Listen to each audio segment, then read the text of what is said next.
called Big New WagonR. Maruti's new iteration, the third generation of the WagonR hatchback, tall boy hatchback. This is it.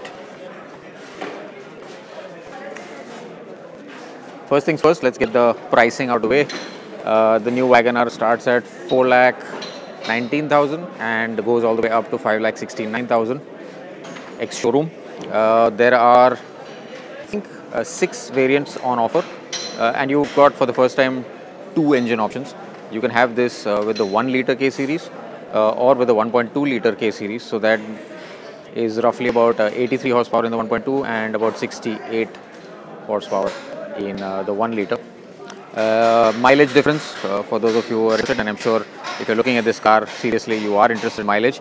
Not a great deal different. The 1.2 is 21.5 kilometers per liter and the 1.0 is 22.5. So there's like a 1 kmpl difference between these two. Personally, based on the power and torque figures of the 1.2, I would definitely go with the 1.2 because gaadi khichegi. And kya khichegi? I'll tell you what sort of changes they've made. Give you a little look on the inside, right? There's the inside of the front, there's the inside of the back. Now, what's different? So, this thing is based on what Maruti is calling the new Headrests 5 platform. Basically, that means that this whole thing is built on a new platform. Even the Ertiga is built on a new platform. I think it's the same one. What this means is that they've been able to lengthen the wheelbase. That's the difference between the two axles. That's the wheelbase. That's actually longer by under 100 mm. I think it's 50 or 60 mm. Something like that. So the wheelbase is longer. It's also actually wider at the back and up front in terms of track. The track is the distance between the two wheels, left and right. So it's wider by 150 mm over there and 140 mm over there. So in total, the entire car is about 140 mm, 45 mm wider than before, which means that this place right here, second row, you should have about 120 more mm of shoulder room, which means also that you should be able to fit 3 people quite comfortably in there. Let's see what it's like.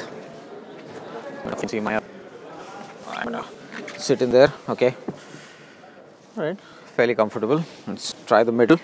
Middle's not too bad. Middle of the traction tunnel is very big, so it's reasonable. There is no center armrest or console in this hatchback, and no rear AC vent. So basically, if I switch, there's enough light. Yeah, so there's nothing there. So my legs are there on the transmission tunnel. They'll basically fall to the side, but there's nothing here to obstruct. So that's good. Switch back. Right, and here I am behind the passenger seat. Either way, I think the passenger seat is a fair bit stretched back, and I still don't have a problem. One thing you probably have noticed by now is that there don't seem to be adjustable headrests either at the back. They are going to get out once again and show you what it looks like. So yeah, so this car is wider than it was for the previous generation. It's also longer in terms of wheelbase, so that liberates a fair bit of room. As a tall boy design, and generally in terms of packaging, this was actually a nice car to sit in and be transported in. I've spent a bunch of time as a passenger in this. A former colleague used to have it, and we traveled home almost every day. It was pretty cool. No problems in space. Couple of nice touches. So this steering wheel is actually tilt adjustable. I wish it was telescope. I always miss that because that find a nice flavor. It wants to be reasonable. Beeps are unnecessary. I hope there's a way to shut them. This is all right. Again, this seems to be something new. This is not what I saw in the Brezza or previous Maruti vehicles. It seems to be paired with somebody's phone already. So, interesting. This is something I'm not really sure why most manufacturers are doing. They keep iterating with these systems, even when they get them right. Okay, this thing seems to have decided to do something. Okay, there we go. Right, okay, so we're not going to play with the apps and all that. This is not articulating. This is a fixed, whatever, floating or whatever they call it, floating island sort of display. Looks nice. I like the general UI. It looks clean. There are decently sized fonts. There's no fiddly bits, and there are capacitive touch buttons silk screened on the sides. I'm not sure if you can see them, but yeah, there are menu options basically along the sides. It's an entirely new system as far as I can tell. There is a 12 volt there. There will be there.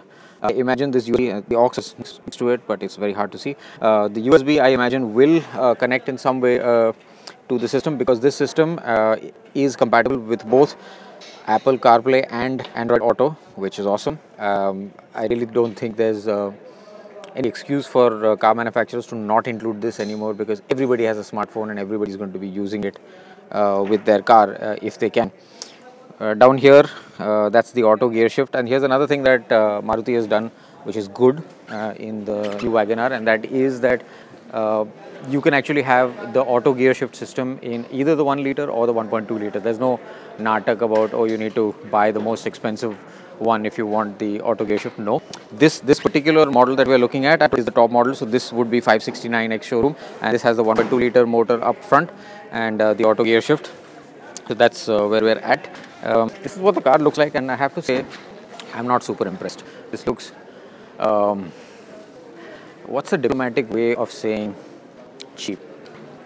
It's meant to be, I imagine, in any way, shape or form, premium. Let me give you some examples. You can't have it with alloy wheels. You get these wheel covers, which are not even particularly clever or interesting looking. They're just really wheel covers. Another thing to check out is that there are no sort of plastic covers within the wheel arches. You just got bare metal straight there, front, back, both of them. You just about have that little mud flap up front, but apart from that, there's just bare metal there. Sheet metal looks nice. They call these flared wheel arches. Now correct me if I'm wrong, but these are exactly the opposite of flared. How are they flared? Unless they're talking about this flare here, which is really just stretching the technicality of the flare. These are actually recessed wheel arches. In fact, one of my colleagues actually said that these are practically tailor-made for the version WagonR, which will probably follow at some point, where you just put a bit of cladding there, and then suddenly you've got magically plastic wheel arches, and then you can call it butch or crossover or whatever you want. So take a look. This is something that up. That's the passenger. The reason the passenger actually want nice. I recently noticed these slightly dodgy looking weld things inverter that launched recently, and that unfortunately seems to be the case here as well. It's reasonably clean, but they're just, I don't know, some of these welds doesn't give me confidence. It looks better than it is on the Ertiga, that I'll tell you. I'm going to shut that. That's the signature color, whatever this blue called, this aquamarine, whatever blue. Those are dates, they're right. Reasonably smart. Here we are back. Oh, the window seems to go down a fair distance. Let me see if I can demonstrate that. Yeah, I think that's about it. So it's almost a complete window, which is nice. Kind of rare these days. Here's a little detail for a bit of a plastic element here. And what this does is this, combined with this blacked out pillar, gives you that whole floating roof design. And I have to say, in these proportions, when you've got such a straight line and so much parallelism between that shoulder line and the roof, it does look quite smart, quite nice. That's pretty cool. It does have sensors as standard. It also has ABS and dual airbag standard in this version. I'm not sure if that translates to all. I'm not sure what the mandates are these days. 2 wipers, shocking. No, I'm joking. There are 2 wipers.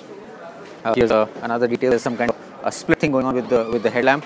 There's no fancy LEDs or whatever. You've still got the regular halogens, got the indicator unit on there. You see that there's a bit of a chrome element there, and that splits this headlamp into 2. Then you've got what they're calling an architectural grille. Okay, these angles apparently are architectural. Right, so that's where we're at. Fog lamps are available on the stock version, and then you've got the plastic grille right back there. So this is new WagonR. So a bit of room. Hopefully 3 people will be comfortable back there.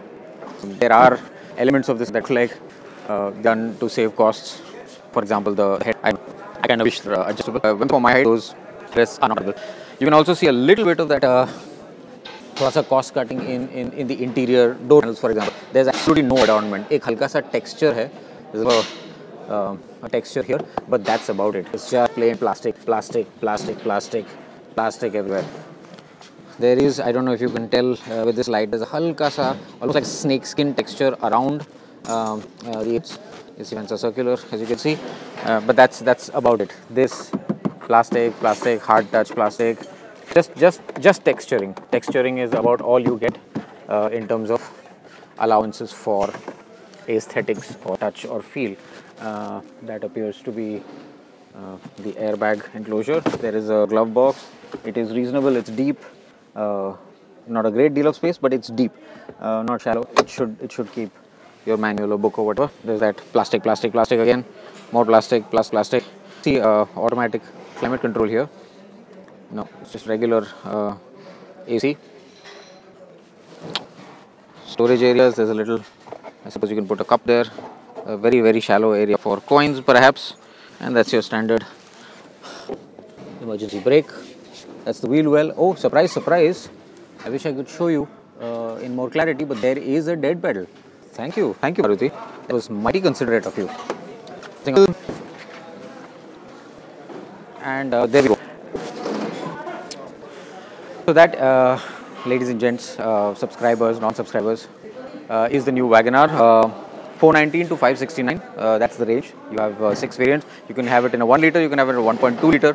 For my money, I would probably go with the 1.2 liter. It's got a significantly more torquey engine. It's 113 Newton meters, which is what my old car makes, and 113 will carry 5 with ease. In terms of what it offers, I don't know. It just right now, looking at that car behind me at 569, this is the top model. It just doesn't feel very top model-ish. It feels a little bit cost cut. Just no way to say it. Look at that. There's no cladding there, so there's raw metal there. There's no bits in the wheel arches, so that's a little bit of an issue. Sarvesh Manjrekar says he's laughing about automatic climate control in WagonR. Yeah, I know. I understand what you're saying, Sarvesh.